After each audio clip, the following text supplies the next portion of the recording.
षड्यंत्र। बहुत समय से विजयनगर राज्य का अपने पड़ोसी राज्य के साथ मनमुटाव चल रहा था।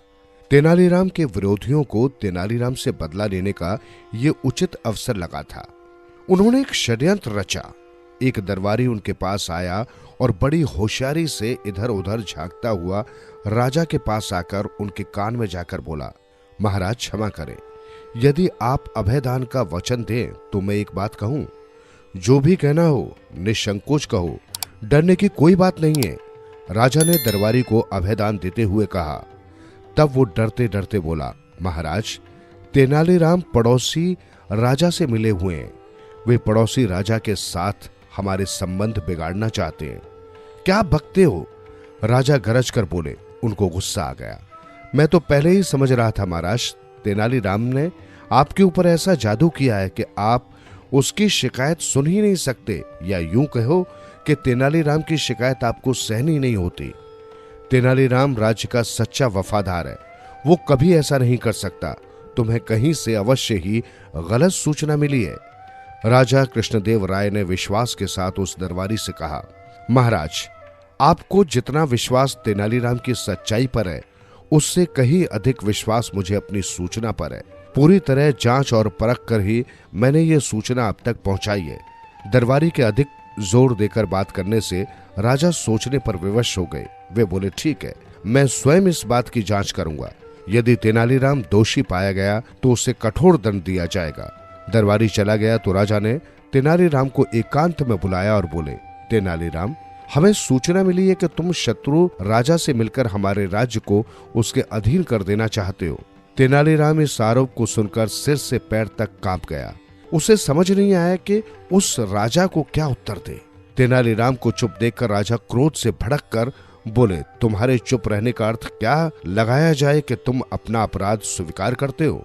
ये सुनकर तेनालीराम की आंखों में आंसू आ गए। वो हाथ जोड़कर बोला, महाराज की बात काटने का साहस न तो मैंने अब तक किया है और न ही भविष्य में कर सकूंगा। राजा पहले ही क्रोधित थे। ये उत्तर सुनकर वो और भी भड़क उठे। तुमने जिस पड़ोसी राज्य से साठगांठ की है, अब वहीं जाकर रहो। इतने बड़े अपराध की इतनी मामूली सजा? तेनालीराम ने राजा से पूछा तो वो बोले, तुम्हारी अब तक की सेवा को देखते हुए, तुम्हारे पद की गरिमा को और अपनी तुम्हारी मित्रता को देखते हुए मैं तुम्हें यही दंड देना उचित समझता हूँ। तेनालीराम ने राजा का फैसला सुना और एक भी शब्द कहे बगैर वहां से उठकर चला गया। विरोधियों ने जब सुना तो उनकी खुशी की सीमा न रही। तेनालीराम ने पड़ोसी राज्य में पहुंचकर वहां के राजा के गुणों का वर्णन छंदबंद कर सुनाया। राजा अपनी प्रशंसा सुनकर बहुत खुश हुआ। उसने तेनालीराम से उसका परिचय पूछा तो उसने बताया कि मैं विजयनगर सम्राट का नीति सचिव तेनालीराम हूँ। राजा पहले ही तेनालीराम के नाम से परिचित था। वो बोला, राजा कृष्णदेव राय तो हमें अपना शत्रु समझते हैं। तुम यहाँ निडर होकर कैसे चले आए?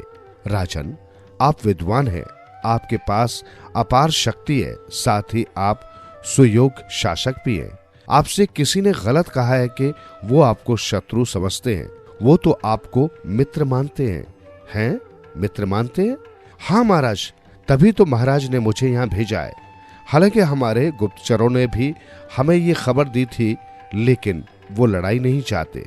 लड़ाई तो मैं भी नहीं चाहता। तब आप अपना एक दूत राजा कृष्णदेव के पास भेजकर दोस्ती का संदेश भेज दीजिए। पड़ोसी देश के राजा ने अगले ही दिन अपना एक विशेष दूत विजयनगर कुछ बहुमूल्य उपहार देकर भेज दिया। विजयनगर सम्राट को पड़ोसी राज्य के दूत के आने से बहुत खुशी हुई। वो समझ गए कि ये सब तेनालीराम ने ही किया है। वैसे भी तब तक तेनालीराम के निर्दोष होने का राजा को पता चल चुका था। राजा ने तुरंत तेनालीराम को वापस बुलाया और उसका विशेष स्वागत किया।